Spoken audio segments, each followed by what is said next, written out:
इस वीडियो के माध्यम से दुनिया भर के तमाम डॉक्टरों के कंधों का सबसे बड़ा बोझ मैं कम करने जा रहा हूं। यहां मैं बात कर रहा हूं स्टेथोस्कोप नेक सिंड्रोम की। एक तरह की बीमारी जो डॉक्टरों को अक्सर हो जाती है, क्योंकि आपने जैसा देखता है बचपन से, जब से आपकी आंख खुली, कि डॉक्टर्स हमेशा स्टेथोस्कोप अपने गले में लटका के घूमते रहते हैं।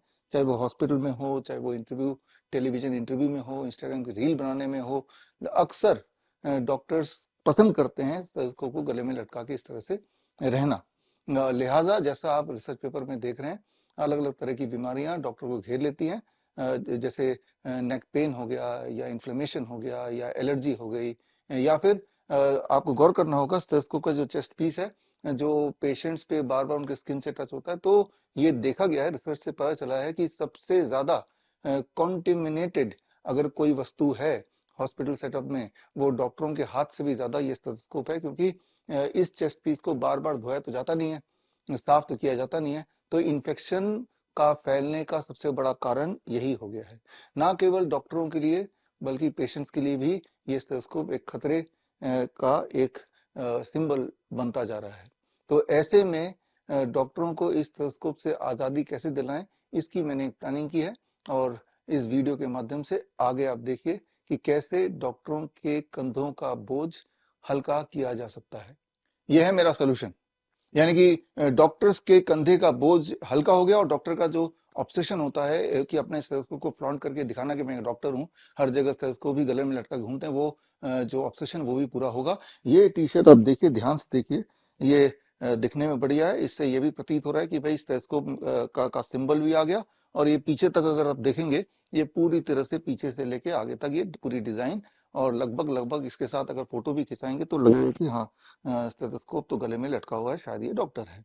तो जो एक ऑब्सेशन है डॉक्टर का, वो भी पूरा हो रहा है। एट द सेम टाइम हम डॉक्टरों को बचा पा रहे हैं स्टेथोस्कोप नेक सिंड्रोम से भी, इस बीमारी से भी, और साथ साथ पेशेंट की भी के लिए भी एक अच्छा काम हो गया, क्योंकि ये जो चेस्ट पीस है, जिससे बार बार स्किन को अलग अलग पेशेंट के टच कराते हैं, जिससे इन्फेक्शन फैलने का खतरा सबसे ज्यादा होता है, इवन हाथ मिलाने से भी ज्यादा।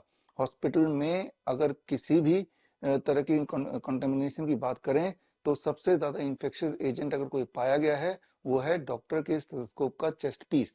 तो उससे भी हम पेशेंट के को बचा पाएंगे।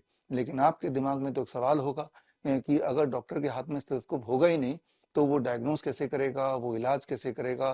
क्योंकि बचपन से जब से आपकी आंख खुली, आपने यही देखा कि जब भी आप कभी किसी डॉक्टर के पास जाते हैं इलाज के लिए, तो सबसे पहले अक्सर आपको स्टेथोस्कोप का ही सामना करना पड़ता है, और डॉक्टर जब ऑस्कल्टेट करता है, तो एक पेशेंट को एक तसल्ली भी होती है अंदर से कि डॉक्टर ने मुझे अच्छी तरह देख लिया, अब तो मैं ठीक हो ही जाऊंगा। हमें यह समझना पड़ेगा कि हर समाज में कोई ना कोई मान्यता होती है, कोई ना कोई सुपरस्टिशन होती है, लेकिन ये जरूरी नहीं कि जो मान्यता है वो साइंटिफिक हो। मैं यहाँ पे उदाहरण देता हूँ गैलीलियो का। आज से 400-500 साल पुरानी बात कर लेते हैं। वो जमाना था जब ये माना जाता था कि अर्थ सेंटर में है और सूरज अर्थ के चारों तरफ घूमता है। लेकिन गैलीलियो ने साइंस के माध्यम से साबित किया, बात है 1633 की, कि अर्थ सेंटर में नहीं है, सेंटर में तो सूरज है।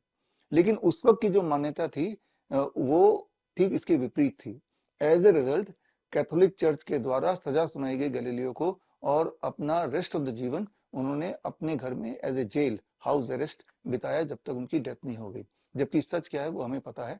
तो कभी कभी ये होता है कि मान्यता इतनी प्रेवलेंट हो जाती है कि हमारी आंखें अंधी हो जाती है, हम उसका साइंटिफिक एस्पेक्ट देखना ही नहीं चाहते, और देख भी नहीं पाते।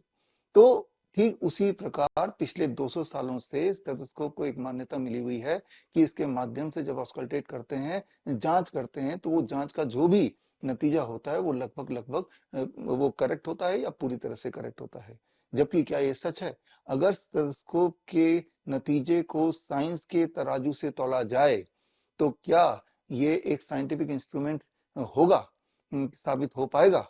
तो ये जो सवाल है, इसका जवाब अगर आपको जानना है तो आप ज्वाइन कर सकते हैं मेरा 1 month online certification course on clinical limitation and sensitivity of stethoscope. ये 1 महीने का ऑनलाइन ट्रेनिंग प्रोग्राम है सर्टिफिकेशन के साथ, और इसमें 4 मॉड्यूल होंगे। इसमें पहले मॉड्यूल में हम बात करेंगे, हर हफ्ते एक मॉड्यूल, पहले मॉड्यूल में बात करेंगे the history, physics and biology of sound auscultation. यानी कि आपको ये समझना पड़ेगा कि आपके बॉडी के अंदर एक हलचल हो रही है हर पल। आपका दिल धड़क रहा है, आपके लंग्स में हवा जा रही है, उसकी आवाज आ रही है, आपके पेट में खाना जा रहा है या एसिड बन रहा है, उसकी आवाज हो रही है। तो एक कुछ ना कुछ आवाजें आपके बॉडी में आ रही हैं, लेकिन ये भी समझना पड़ेगा उन आवाजों के ऊपर कई सारे तरह के इन्फ्लुएंस होते हैं। वो आवाज जब आप सुनने की कोशिश करते हैं, डायरेक्टली अगर ऑस्कल्टेट करें कान से, जैसे कि पहले होता था स्टेथोस्कोप के आने से पहले, या फिर आप स्टेथोस्कोप से ही क्यों ना उसको सुनने की कोशिश करें, तो उसमें कई तरह के इन्फ्लुएंस होता है। एक तो डॉक्टर क्या सुनना चाहता है, वो तो एक छोटी बात हो गई, और दूसरा उस वक्त वो इंसान क्या सोच रहा है, यानी कि उसकी इमोशन का भी एक डायरेक्ट कनेक्शन है। तो इतने सारे कई सारे इंटरफेरेंस के बाद क्या वो जो डायग्नोसिस है वो करेक्ट होगा, ये जानना जरूरी है। उसको जानने के लिए सेकेंड मॉड्यूल को समझना पड़ेगा, that is the anatomy of heart, lungs and abdomen. उसको सही से पहचानेंगे, उसके बीच का जो ताना बाना है, आपस का जो कोऑर्डिनेशन है और ब्रेन से जो कनेक्शन है, ये समझना पड़ेगा। उसके बाद थर्ड जो मॉड्यूल है, दैट इज कन्वेंशनल वे में अभी जो मान्यता मिली हुई है, अलग अलग heart sound, lung sound and abdomen sound का इंटरप्रिटेशन क्या है according to the present definition, वो आप समझेंगे। और जो आखिरी मॉड्यूल है, that is the fourth module, the most important module, इस मॉड्यूल का नाम है clinical limitation and sensitivity of stethoscope. इसको आप देखेंगे तो याद रखिए 200 साल हो चुके हैं, बल्कि 210 साल हो चुके हैं स्टेथोस्कोप को इन्वेंट हुए, और इसका मतलब इस पे हजारों ऑब्जर्वेशन स्टडी हुई है। लेकिन वो ऑब्जर्वेशन स्टडी धरातल पे नहीं आई है, वो एक आम पब्लिक तक पहुंची नहीं है। अगर उन ऑब्जर्वेशनल स्टडी का नतीजा देखेंगे, उनका कंक्लूजन देखेंगे, तो आपके दिमाग में एक कंफ्यूजन या क्लैरिटी पैदा हो जानी चाहिए, और वो ये कि जो मेरे अगले किताब, जो किताब भी मिलेगी इसके साथ, उस किताब का नाम है stethoscope, is it more accurate then a coin toss.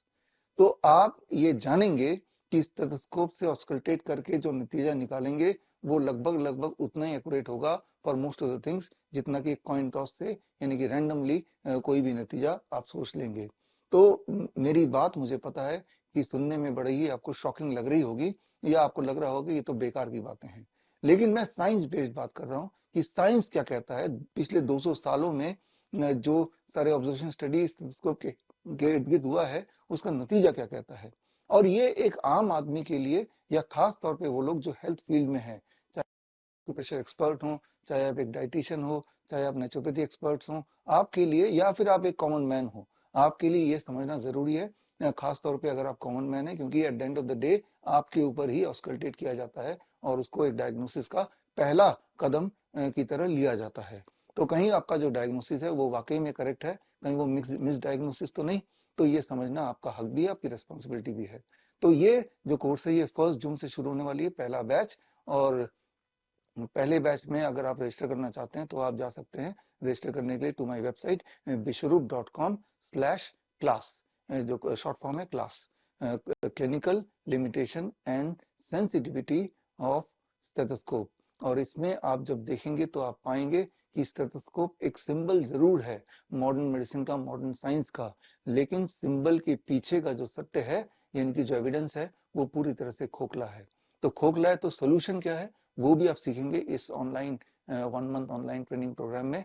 Anyway, मिलेंगे 1 जून को इन द क्लास।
बड़ी से बड़ी बीमारी का आसान से आसान इलाज घर बैठे ही हो सकता है। अधिक जानकारी के लिए कांटेक्ट करें Nearest Dr. BRC clinic at the rate home.